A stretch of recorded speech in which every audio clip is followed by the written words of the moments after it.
কৃষির দেশে স্বপ্ন দেখি খেয়ে পড়ে বাঁচার, সবাইকে তাই শুনতে বলি কৃষি সমাচার। তুমি যেন শীতের সকাল, কুয়াশায় মোড়ানো এক বিষণ্ণ কাল।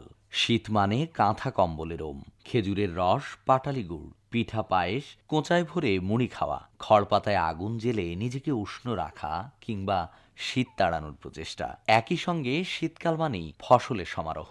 শীতকালে আমাদের দেশে নানান রকম শাকসবজি উৎপন্ন হয়। শীতকালে মাঠ ভরা শাকসবজি এনে দেয় আমাদের কৃষকের মুখের হাসি। কৃষকের মুখের এই হাসি থাকুক অম্লান। প্রিয় শ্রোতা, এমনই প্রত্যাশায় আপনাদের সবাইকে আমন্ত্রণ আজকের কৃষি সমাচার অনুষ্ঠানে।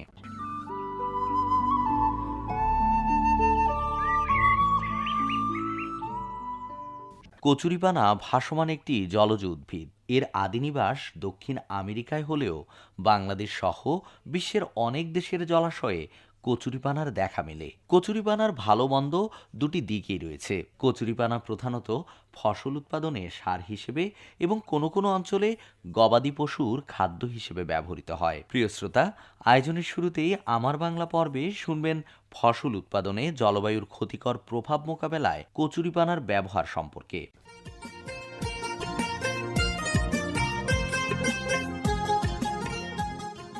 প্রিয় কৃষিজীবী ভাই ও বোনেরা, আপনাদের সকলকে স্বাগত জানাচ্ছি আমাদের আজকের আয়োজনে। আপনাদের সাথে রয়েছি আমি জান্নাতুল ফেরদৌস তমা। আর আজ আমাদের স্টুডিওতে উপস্থিত রয়েছেন কৃষি সম্প্রসারণ অধিদপ্তরের অতিরিক্ত পরিচালক ডক্টর AKM শামীম আলম। তার সাথে আজকে আমরা কথা বলবো ফসল উৎপাদনে জলবায়ুর ক্ষতিকর প্রভাব মোকাবেলায় কচুরিপানার ব্যবহার এ বিষয় নিয়ে। স্বাগত আপনাকে।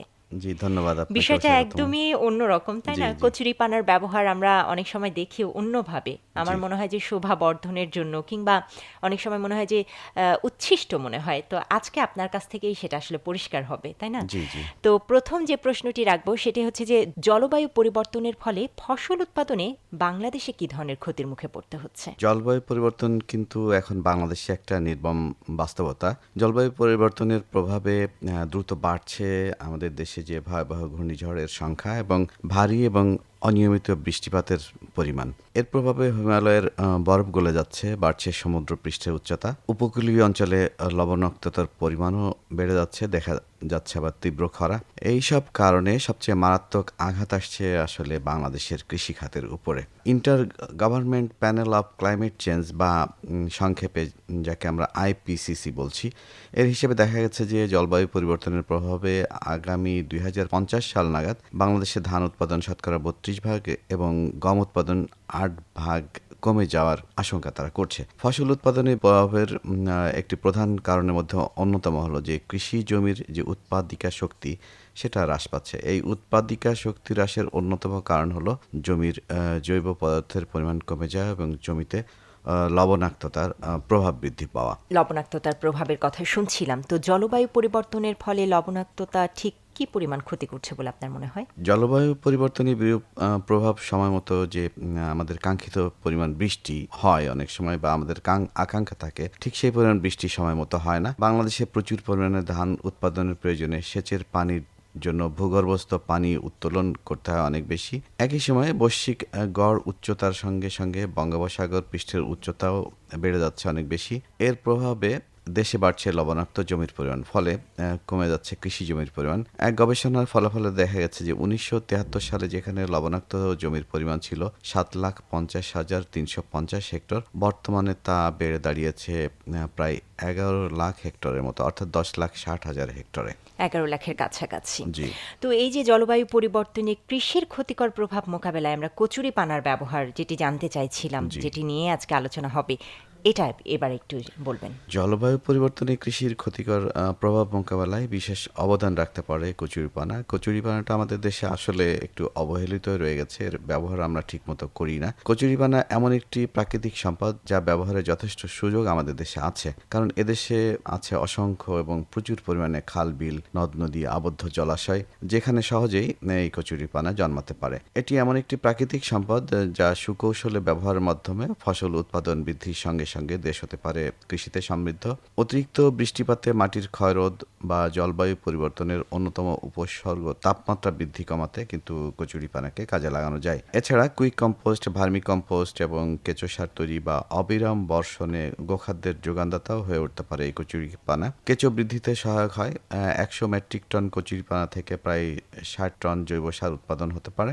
দেশে বিপুল পরিমাণে কচুরিপানার উৎপাদন হয়ে থাকে। হেক্টর প্রতি এদের বৃদ্ধি 17 টনেরও বেশি এবং কচুরিপানায় খুব দ্রুত ফুল ফোটে। 1 সপ্তাহের মধ্যেই এর উৎপাদন প্রায় দ্বিগুণ হয়ে যায়। উৎপাদনের জন্য কোনো বিনিয়োগের আসলে প্রয়োজন হয় না, বিধায় এটা প্রায় বিনামূল্যেই পাওয়া যায়। লবণাক্ত মাটি চাষের আওতায় আনা বা জমিতে জৈব দ্রব্য বাড়ানোর মাধ্যমে উৎপাদিকা শক্তি বাড়াতে এটি বেশ ভূমিকা রাখে, যে কারণে জলবায়ু পরিবর্তনের কৃষির ক্ষতিকর প্রভাব মোকাবেলায় উপযুক্ত ব্যবহারের মাধ্যমে কচুরিপানা হতে পারে আসলে মূল্যবান একটি সম্পদ। একটু জানতে হবে, তাই না? এটাই আমি নিজেও জানতাম না। অনেক ধন্যবাদ, আজকে আপনার মাধ্যমে অনেক মূল্যবান তথ্য আমরা জানতে পারলাম।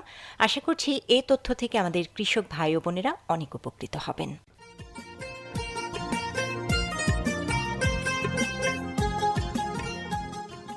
পৃথিবীর মোট স্থলভাগের অনেক জায়গা দখল করে আছে অরণ্য বা বন। পরিষ্কার বাতাস, পানি তৈরির প্রাকৃতিক এক কারখানা হচ্ছে বন। বিভিন্ন প্রজাতির প্রাণীর আবাসস্থল এটি। তেমনি মানুষ কোনো না কোনোভাবে এর উপর নির্ভরশীল। কিন্তু গোটা পৃথিবী জুড়েই বন উজাড় হচ্ছে আশঙ্কাজনকভাবে, যা প্রতিরোধ করতে হবে আমাদের অস্তিত্বের প্রয়োজনেই। শ্রোতা বন্ধুরা, আয়োজনে এবারে শুনব পরিবেশ সচেতনতা বিষয়ক একটি গান।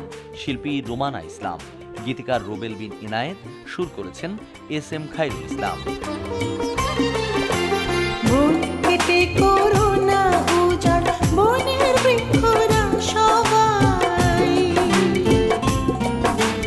বন কেটে করোনা উজাড় বনের বৃক্ষরা সবাই, ছায়া দিয়ে বাতাস দিয়ে আমাদের বাঁচায়, ও ছায়া দিয়ে বাতাস দিয়ে আমাদের বাঁচায়, বন কেটে করোনা উজাড় বনের বৃক্ষরা সবাই।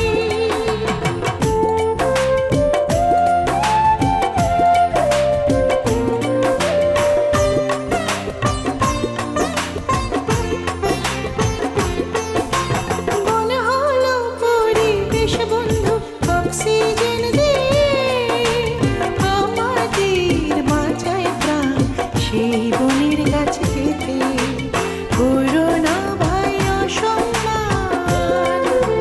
বন হলো পরিবেশ বন্ধু, অক্সিজেন দিয়ে আমাদের বাঁচায় প্রাণ, সেই বনের গাছ কেটে করোনা ভাই অসম্মান।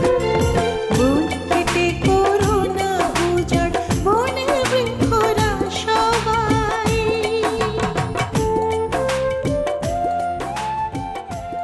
কথায় আছে, মাঘের শীতে বাঘ পালায়। তাছাড়া শীত এলেই ঠান্ডাজনিত সব সমস্যা যেন বেড়ে যায়। এজন্য এ সময় সুস্থ থাকতে হলে থাকতে হবে সচেতন। ঠান্ডা যাতে না লাগে সেদিকে খেয়াল রাখতে হবে। সবাই সুস্থ থাকুন, ভালো থাকুন, এমনই প্রত্যাশায় বিদায় নেব আজকের মতো। সবাইকে তাই শুনতে বলি কৃষি সমাচার, সবাইকে তাই শুনতে বলি কৃষি সমাচার।